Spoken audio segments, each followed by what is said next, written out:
Hola, bienvenidos a mi canal Recetas Fáciles de Irene. ¿Te gustaría poder preparar tu propia masa de pizza casera? Pues aquí tienes la receta. Lo primero que tenemos que hacer es poner en un recipiente amplio el agua un poco tibia.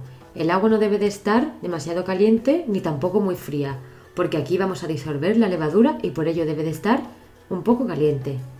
Agregamos la levadura fresca desmenuzada, aunque también podemos usar levadura seca de panadero. Siempre ten en cuenta que la levadura seca es 3 veces menos cantidad que de levadura fresca. Disolvemos bien removiendo con una cuchara hasta que lo tengamos listo. Luego agregamos la harina de fuerza y mezclamos bien con el resto de ingredientes hasta que quede homogéneo. Para preparar esta masa puedes hacerlo a mano o en máquina amasadora. A continuación añadimos el aceite de oliva virgen extra y lo integramos a la masa. Puedes ayudarte de las manos si te es más fácil de amasar.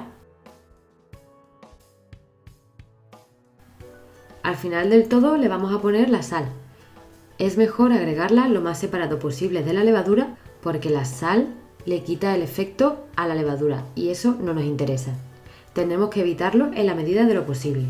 Amasamos sobre la encimera de la cocina durante unos 8 o 10 minutos o en máquina amasadora hasta que los ingredientes de la masa queden bien integrados y no se nos pegue las manos. Debe de quedar una masa muy manejable pero no pegajosa. Cuando la tengamos bien amasada, hacemos una bolita con ella y la colocamos en un recipiente o simplemente la tapamos con un paño limpio de cocina para dejar que repose durante 1 hora y media o 2 horas. Tendrás que ver que la masa dobla su volumen. Una vez que haya doblado su volumen y haya pasado el tiempo de reposo, ya estará lista para preparar la pizza.